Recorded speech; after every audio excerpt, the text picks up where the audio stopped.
Now they can actually see me do this. I've seen you do that for way too many episodes. Yeah, welcome. This is Red Web Case Files, a brand new show where we discuss the various cases that we go into detail on in the Red Web podcast. And today we're going to be discussing Yeah. a lot of your guys' the task force theories on various episodes that we have covered in the past. Yes, we have an email. Did you know that? redweb@roosterteeth.com. We also have a Twitter and Instagram @RedWebPod. This is where you have all reached out with your various theories, the things that tickle your mind that you want us to address. So we're going to address them, but first, I want to address this beautiful set. Look at this. This is awesome. We got a lab All coat. right. We got mysteries. Squonk. You want to bring Squonk down here? This Bring squonk. one down. It's a little bit of squonk juice. We tried to Yeah. catch one. This was our failed attempt. But it's here in spirit. We wanted to be the first to capture a Squonk before it went all liquid. Right, and that was attempt number one. Yeah. Don't ask how many attempts there have been, but we've at least got the juice for one. All right, well, let's dive into it. You guys have some gorgeous theories. So we're going to start with Brody, a.k.a. on Twitter, Dr_Boomerang. Here's his theory. It's a little bit of a mouthful, but it refers to ghosts at large. It's not regarding a specific episode, but just the topic of the paranormal. So, I have always had a theory that ghosts are just fourth-dimensional echoes of people or events from the past. So, you can't really interact with a ghost. You can just see a glimpse of something that happened a long time ago. That's why some ghosts seem to do the same stuff over and over. The fourth dimension is not a spatial dimension, but a temporal one. It is space-time. So something happens that causes echoes or reflections of the past to manifest across time, not spirits or demons, but simply temporal echoes. How does that strike you? Yeah, no, that's very plausible. Plausible that it's an actual Think of it just like as a ghost having a moment, and Yeah. then that moment just echoes, right? Oh, yeah. As if a ripple of water or like your voice echoing in a large room, and that's just what's displayed over and over and over again. The other thing too, and this is now a little bit more Black Mirror-esque, is Oh, I like that. if you can control the access to the fourth dimension, then literally your entire history, not only just yours but everybody's, can be looked in on. If you can access the fourth dimension just to look down it, right now we could be watched by our, descendants. Hopefully they're not watching me all the time. Right, there's plenty of things you do not want to get into. Let's talk about another theory, this one from LaMere27 on Twitter. Thank you very much. The theory is, and this is for the heist compilation episode, the money train that we talked about with the subway and the money heist in the vault and everything. So they said maybe you mentioned it in the episode and I missed it, but the vault heist of the New York Transit. Did anyone ever investigate the repairman who fixed the hole in the wall? I feel like that'd be an easy way to case the joint and enact the heist soon after. I think we discussed that a little bit as well. I think we did for It was a like brief... a shoddy patchwork. Yeah, for a brief second. But that was the one where there was a hole in the wall in the bathroom, and then the men Yeah, the locker room connected into the vault. And somehow, for some reason, there was a hole. I don't remember. Wait, no, there was a hole because they were locked in, remember? Because there was a change in shifts Right. and security. They were locked in, and then there was no way out. Let's just get ourselves out by busting this wall. Yeah, there was the employees there's no way out, so they bust through the wall, and then the wall led to the bathroom. Yep. What an insane way to lose a lot of money. Oh, yeah. When you think about it. But no, I mean, you gotta look at the repairman. Absolutely. Right? I mean, you gotta look at I think that's the way, for sure. All the angles. I mean, that's someone that has intricate knowledge of walls. I mean, I'm a wallologist. you know how long it takes to put it together, put it up, right. How loud it'll be to demolish it, put it together. Right, and you'll know how good of a job you did repairing it. That's true. You might know I left a weak spot right there. In fact, I built a button, and when you hit it, the money just teleports to your car. Yeah, no, I think that is definitely the one of the biggest wrinkles in that case is that a hole existed at all. So immediately, no matter how good the security is, all of it becomes defunct from that hole. You just have this beeline straight to the money. Yep. All right, so let's go to this one's a little bit more recent regarding who put Bella in the witch elm. Oh, okay. Yeah, going back to our August forest month. A lot of creepy forests out there. If you guys enjoyed it, we have plenty more to dive into. But let's talk about Puddle Jumper Pilot, a.k.a. Trekking Boldly on Twitter. They said, for who put Bella in the witch elm, it was mentioned in the investigation that a local prostitute told police her friend Bella had gone missing in 1941.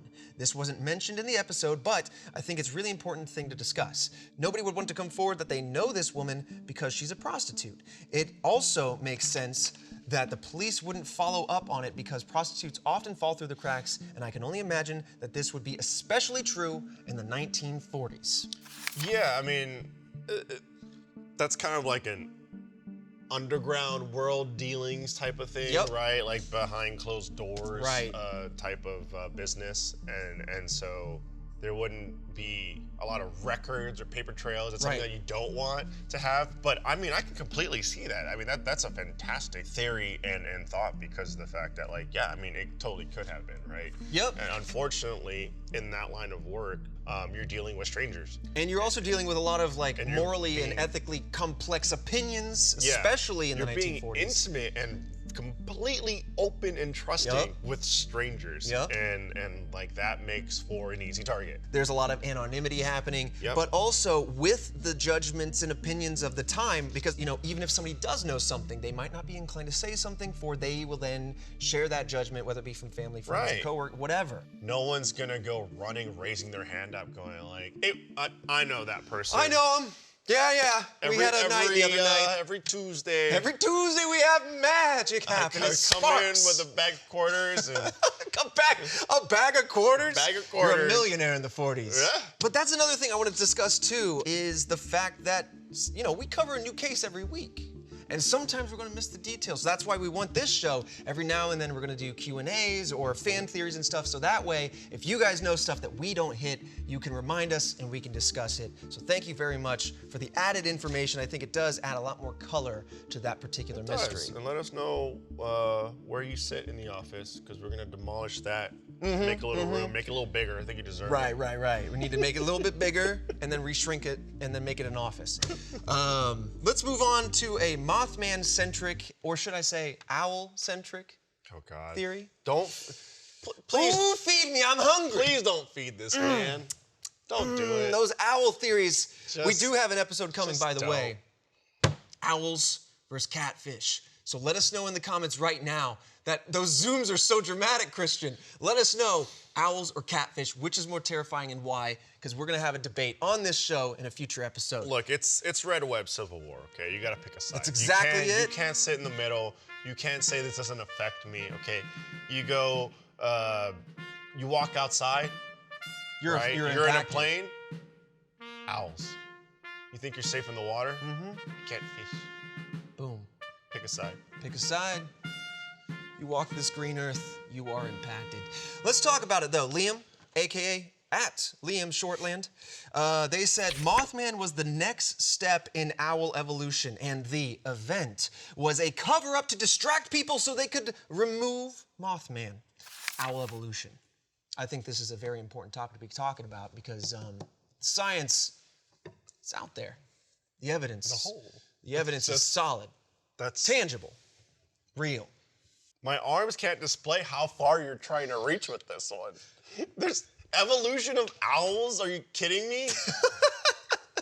Evolution happens. You see X-Men? It does. Come on. You're telling me this is an X-gene sort of situation. You're telling me an owl had like some kind of mutant genome and then just grew big and... Big and strong. You ever... Okay, now let's base this in reality. Let me walk you back into the grounds of... Oh boy, I can't wait to see what this is like. Have you seen a golden eagle? Wingspan 6 feet. That thing hunts deer. Yeah. Picks them up. You ever go outside, turn around, your child's missing? Eagles. Okay? There's nothing impossible about an owl reaching that size. Don't think that that's what people go to the police and report. No. Too scary to go to the police about. You'll end up committed for knowing too much. Officer, there is an eagle sighted right before the kidnapping of my child. There's a swift blur, two red eyes, and a screech. I'm gonna need you to take to the skies. Listen, there's nothing scary about how quiet a 6 foot tall, cheeked up owl coming at you would be. Cheeked up for? I don't know. I saw the statue. I will say. He's got two plump cheeks. I will say. Go ahead. They are just a little scary. I was walking last night. Thank you. the missus and I are walking the 2 pups, and there was an owl like on the top, just tippy top front of the house, just sitting there looking at us. Yeah. And then there was another owl that swooped in and sat right next to it. What do you think they're thinking? I don't know, man. Here's the thing. 1 point in the owl column, please. No. Thank you. That's how we'll start the episode. With 1 point up. Hold on. Here's the thing. Owl comes at me, I'm gonna punch that thing. I was gonna say, owls don't have fists. I'm gonna punch that thing. You know what I'm saying? A catfish big enough to swallow me whole. What am I doing? Can't punch unless I have like a dagger, I can Drax it. You know what I mean? That's but, true. Like, what am I gonna do in the water, like against a catfish? An owl. I feel like I can outrun an owl. I don't know the science behind it. Just step to the side. I feel like I can either sidestep it, maybe juke move it, give it a little spin move, stiff arm that. You know what I mean? Poof! Oh. Yeah, okay. I'd probably get scratched up for sure. Sure. But I feel like... The talons. I feel like, yeah, if he scratches me up that well, at that point I had a good grasp on him. Yeah. And then I'd spike the thing. Oh my God. If he's coming at me, that's self-defense. What do you want from me? Man, listen, I got it. He came right at you. He came right at me. Let me coach you this. I feel like I can get past an owl. I'm just saying. I feel like I can take on an owl. That's my point. We're really diving into the catfish owls. I'm just going to go ahead and throw this one out there, and then we'll dive into it in that episode. Catfish defense, T-pose. Can't swallow you now. That's swallowed up to the tits. That's the dumbest defense. You're still out there. We will discuss it. That's how the mermaids were made. Anyway, let's move on. That's the dumbest defense. Let us know your thoughts. T-pose. I'm just saying. Pick a side. Pick a side ahead of time. Let's move on to some of our email submissions. These ones have been coming in over the months because we've talked about having an email. We use it, we read it, here we go. This one is regarding, and this one goes way back, so let me know if you need a reminder. Lake City Quiet Pills, one of the first episodes we did. If not, Christian, was that the first episode? That was the first, right? Outside of our pilot, the first episode. That was the hitman and the hitman using hotel gathering. Yep. And this is a combination between using the back end of old HTML websites to talk, almost like a back end forum, to then plan some wet work action, i.e. a hit, which then correlated really nicely to an actual assassination that went down. So let's read this submission. We don't have a name on this one, unfortunately. I was so taken in with Lake City Quiet Pills that I could hardly work while I was listening to it. I have a question about that one though, but let me back up a touch. I'm a 46-year-old retired military combat veteran. Thank you for your service. And know that what I'm about to ask you about can be done, but I don't know how to do it or decrypt and look. So with that said, that episode started with what appeared to be a creepy person checking out pics of young girls on photo hosting websites. The question is, did anyone ever check the pictures for encrypted data? From what you described, they were just close enough to illegal that most people wouldn't have spent the time to look at it. To me, that is the perfect place to hide data encrypted photos from other hitmen or whatever these people were. And I will say there is a precedent set for hiding information in photos. We discussed that in the Cicada 3301 case. I didn't Clues were hidden. honestly, I didn't think about that. I mean, because people aren't gonna want to look at it. Absolutely not. Right? They're disgusted with it. They're just going, whoa, Right. That's where you hide it. Yep. You could hide it right in plain sight, just like their conversations back on the back end of the website. It's interesting. It's a very interesting theory. I'm not sure I want to set out to prove it, but it's definitely a very valid question. I think it's a very valid theory for sure. You store what's important to you in a place that is off-putting to others. Right. Like if I had an actual physical crypto wallet, people broke into my house, I'd just stuff it in my dog's pile of shit. You're not gonna look in there. You're gonna stick a bag of quarters in there? Right. Yeah. Yeah. Ooh, that's like if I stick it in the scene in Jurassic Park. It's like as tall as I am. There can't be anything in it. No one's gonna go outside and Jurassic Park it. That's hopefully not. You know what? Then you deserve it. Why is that pile so big? It's bigger than the dinosaur itself. But anyway. Coming back to the email submissions, this one's about the mystery soda machine. The soda machine that has just some sodas that date back to like the 80s. Super old sodas. It's not common, so when you look at it, it's easy to say, oh, that's just a normal soda machine. A lot of people were saying that. However, there are some discontinued sodas that pop up in that machine, and then the machine disappeared, and then some people say it came back. So let's dive into this fan theory here. So basically, I work in a very small construction company, and I was redoing a bathroom with my boss when I decided to introduce him to Red Web. First of all, thank you. Thank you for sharing the podcast. If every task force member just shared it with one mystery lover, that's how we grow, so thank you. I was just bouncing around the random episodes and landed on Mystery Soda Machine. My boss, Chris, who was very into skaters when he was younger, immediately put the dots together. So let's dive into his boss's theory here.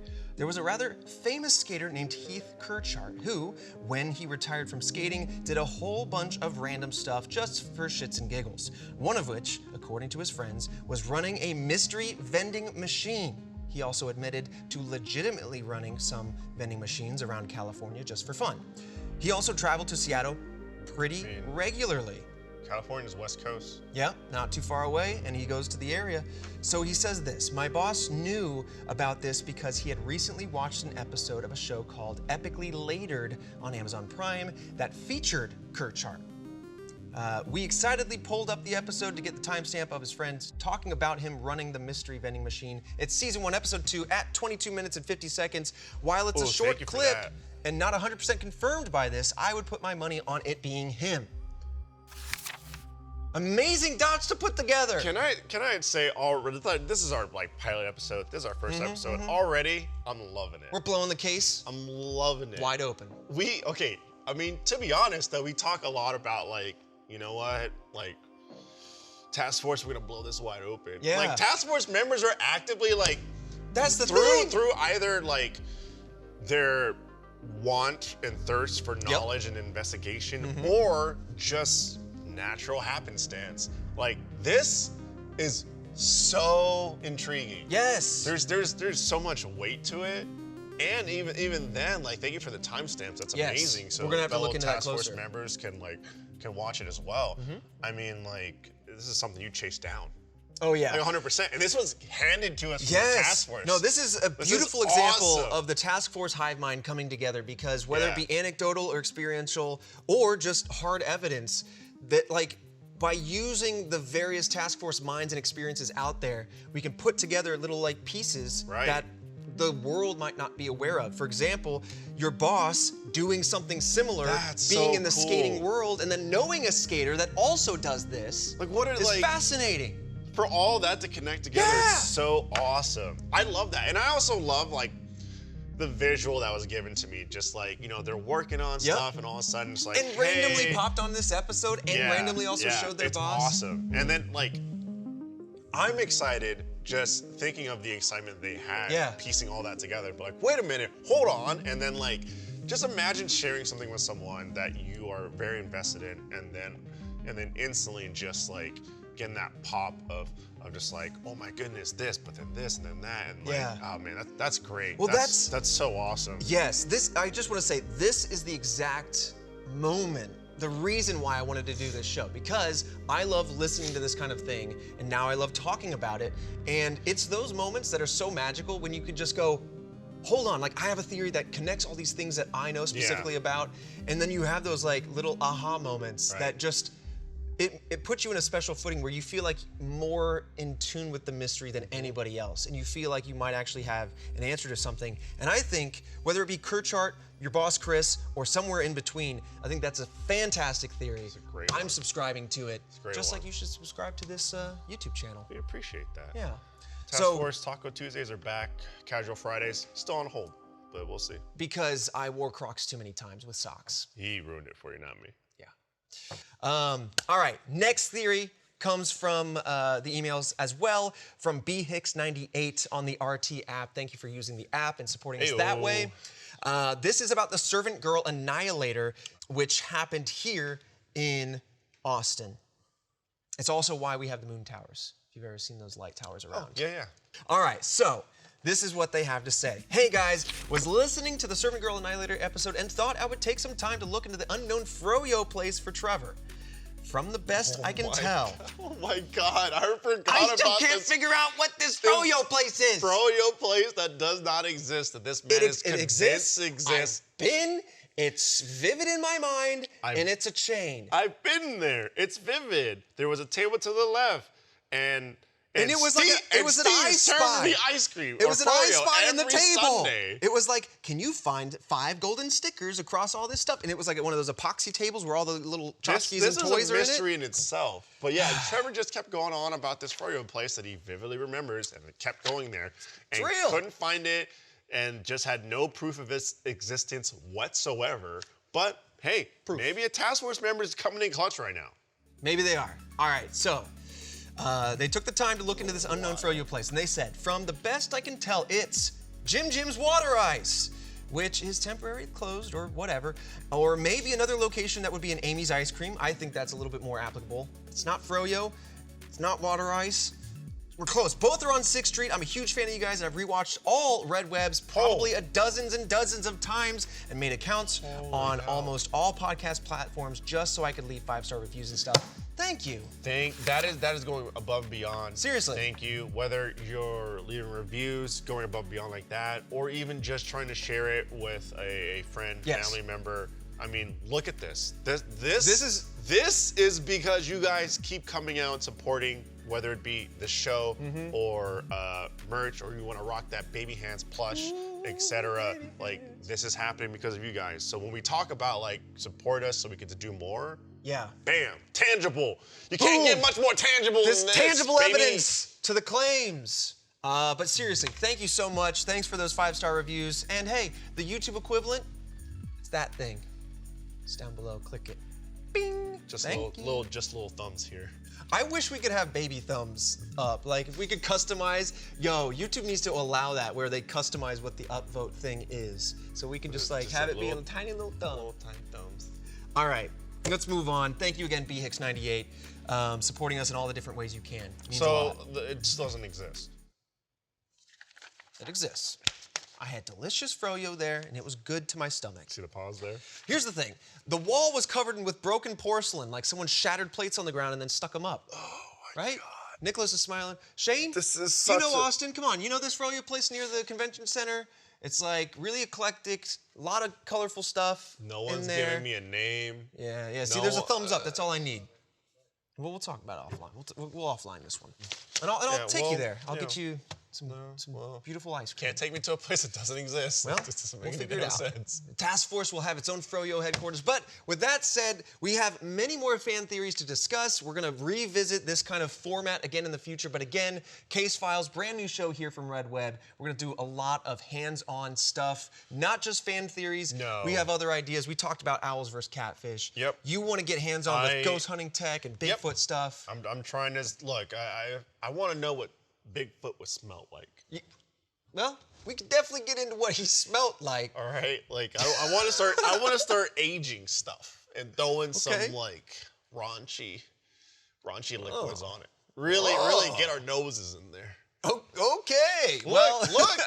I'm just saying. Okay, don't task force. Don't make me put some pellets together, like pelts together, and then throw them up on the wall, and you gotta sniff them as you walk into the office, okay? Because you want to be out in the field hunting Bigfoot. You can't be afraid of a smell. That's true. You know he stinks. That's true. Ooh, well, maybe he bathes. I don't know. But with that said, that has been Case Files. If you have any opinions on the show or any thoughts, or you just want to let us know that you enjoyed this, it is the first episode. Let us know in the comments any ideas you have. As always, we love those ideas for this show, ideas for episode topics to discuss. Otherwise, with that said, I think that's a case closed on today's episode. See you next week. This exists, unlike that furrow place. Both exist equally? This is real. The same as the others? I'm in it.